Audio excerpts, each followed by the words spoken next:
Hola amigos, ¿qué tal? Stuart here from Spain Speaks with a Spain news update, and there's an update on the ice shortage in Spain, and according to one of Spain's biggest ice manufacturers, the worst is yet to come. But more about that in just a moment. Firstly, a big thanks to all of the people that left comments on yesterday's video. Lots of comments, lots of debate happening there as usual. Thanks to people that supported the channel through a donation or by buying me a beer or a coffee, or people that used the new super thanks option. Many thanks for that. Thanks to people that bought merchandise, and a big thanks to my patrons on Patreon for your ongoing support. Now, let's get into the news, and as I said, Spain's Ice King has spoken, and unfortunately, the news is not good when it comes to ice supply. As we can see here, the Cadiz Ice King. Everyday businesses call me crying, asking me for ice, he says. Miguel Ángel Vázquez Gavira is the king of ice cubes. His factories in Spain account for 22% of the national market, 450 tons a day, in a country that is running out of ice after a fourfold increase in demand, which translates into empty fridges in supermarkets and petrol stations and rationing in bars in the middle of a heatwave. And the worst is yet to come. The next few weeks are going to be dramatic, he says. So there we go, strong words from the Cadiz Ice King, Miguel Ángel Vázquez.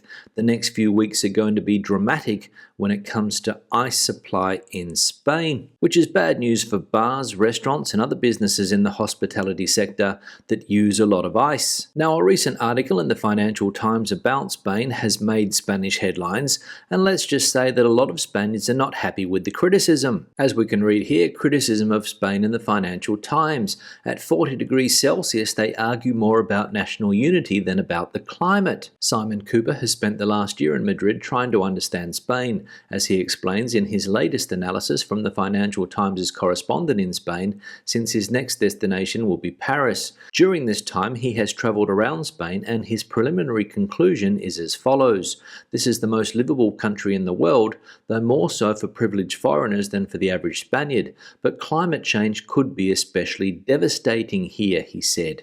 In this vein, and clearly concerned about global warming, he launches his first criticism of the attitude of Spaniards. You might think that the climate is the main priority of a hot and dry country, but in reality, Spaniards spend more time arguing about national unity. So some Spanish press outlets not happy with Mr. Cooper's assessment of their country. And in my opinion, after having read the article, I reckon he was pretty spot on with some of his comments. But a lot of people in Spain are obviously thin-skinned when it comes to criticism of their country. Now, as we know, the Spanish government recently announced an extraordinary tax on banks and energy companies, and this could be one of the reasons why, as large Spanish banks have earned 3.73 billion euros in Spain, an increase of 36%. Large banks earned 3.73 billion euros from their activities in Spain in the first half of the year, 36% more than in the same period of 2021, without taking into account the capital gains from the merger by absorption of Bankia by CaixaBank and from the IPO of Línea Directa, which involved the spin-off of the insurance company from Bankinter. This is reflected in a report by Neovantas on the first half results of Santander Spain, BBVA Spain, CaixaBank Spain, Sabadell Spain, Unicaja Banco, and Bankinter. So billions of euros being made by banks in Spain during the first half of 2022. And the Spanish government, no doubt, rubbing their hands with glee, getting ready for that huge tax windfall. Now, just when you thought that airline strikes in Spain were over and things were starting to get back to normal, ground crew working for low-cost airline Ryanair in Spain have announced more strikes. As we can see here, Ryanair cabin crew go back on strike from Monday until January 2023. Ryanair cabin crew in Spain will return to strike today after the first round of stoppages carried out in July, and after having failed to reach an agreement with the Irish company to improve the conditions of these workers. This time, the stoppages will take place every week from Monday to Thursday until January 2023.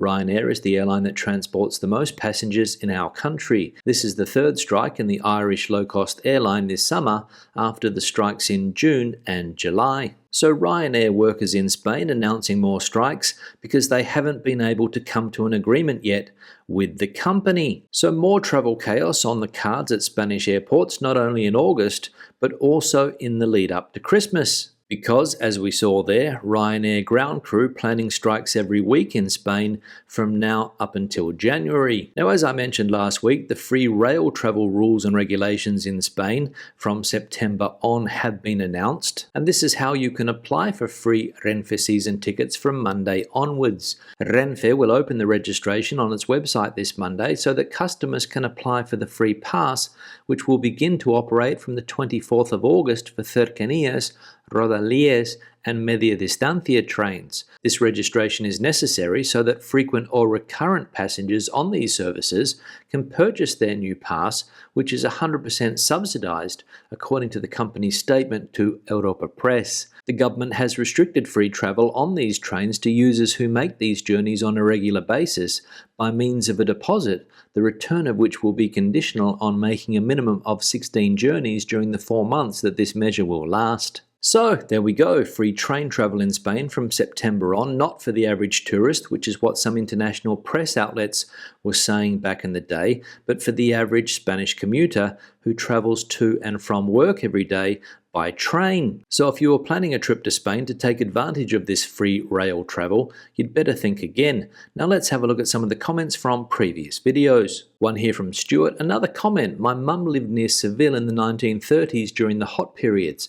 Loved it. Made him tough then, or just normal. Cheers again, Stuart. Yes, Stuart, thanks for the comment, and you're absolutely right. People survived in Spain before air conditioning became a thing. For example, your mother in Seville in the 1930s, I can only imagine how hot it was back then. And I imagine that one of the only things that people had to stay cool in Seville in the 1930s were these hand fans that you still see today in places like Seville and other parts of Spain when it gets very hot. And were people tougher back then before air conditioning became a household appliance?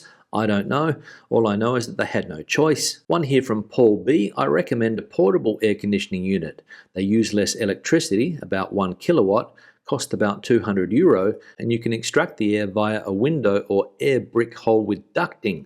Work well for a single room. I used one in Alicante and was powered by solar on the roof. Yeah, Paul, thanks for the comment, and thanks for pointing out that a portable air conditioning unit could be the answer to my air conditioning woes. As I have mentioned on this channel over the last few months, especially during the peak of the heat wave in Madrid, I'm seriously in the market for an air conditioner. And a portable one, like the one you mentioned there, could be the solution. Cheaper to buy and cheaper to use. So I'll check them out next time I go to the shops. One here from Mark, no ice today in any supermarket or petrol stations in the Fuengirola area. Yeah, Mark, thanks for the comment, and as we saw earlier in today's video, the ice shortage in Spain, especially in places like Andalusia, Fuengirola down there in Malaga, starting to become a reality. And as the Ice King mentioned, it is going to become even more dramatic over the next few weeks. So I might have to go to the local Chinese store, invest in some ice molds to get me through this latest shortage, because lots of ice in my freezer is an absolute must. One here from Steve, we'll be holidaying in Mojaca on the 24th of August. We are wondering if the hotel has to limit their air conditioning to 25 degrees Celsius. We see your holiday is going well and we enjoy your videos. Thank you for all your information. We've found it helpful. Keep up the good work, Steve. Yeah, Steve, thanks for the comment, and I hope you guys have a fantastic holiday down there in Mojaca, Almeria, a fantastic part of the country down there on the Mediterranean. I hope you enjoy. And when it comes to the 27 degrees Celsius air conditioning rule that all businesses in Spain now have to adhere to, you're in luck because hotel rooms do not have to adhere to this rule. Apparently, the government has said that individual rooms in hotels are excluded from this new mandate, but other parts of the hotel, for example the restaurant, the bar, I think need to be set at 27 degrees Celsius. And I think it makes sense to exclude hotel rooms from this new law. So don't worry, Steve, you should be able to get a nice cool night's sleep down there in Mojaca. One here from Joanne. Hello, Stuart. We're from Canada, but currently Earl and I are on an extended trip in Europe, and we are today in Peniche. We enjoyed the overcast last 3 days, and today we spent the whole day at the beach. Glorious day. Do you know, weather-wise, if September, October, November are good months to visit this area? We enjoy your chats and videos. We've been following you since the COVID days started as we couldn't travel. Good job. Keep up the good work. Yeah, Joanne and Earl, thanks for the comment, and good to see that you are enjoying your time here in Peniche Portugal, and you're right, the last few days have been a little bit overcast. Today overcast as well, but yesterday was a lovely sunny day, or at least it was when the sun came out at around 10 a.m. And when it comes to the weather in this part of Portugal, for the months that you mentioned there, September, October and November, normally September is a good month for weather. October, the weather starts to change. November, it can get a little bit cold, but the problem with this part of Portugal here are the storms that come in from the Atlantic Ocean, and that's when the weather starts to get a little bit bad. But in general, I find the weather in this part of Portugal is good all year round. The winters are quite mild. The summers are also not too hot, but again, watch out for the storms. And finally, one here from Janet. Do you ever get pestered by wasps in Spain as you can in the UK in the summer? Yeah, Janet, thanks for the comment, and the answer to your question is yes.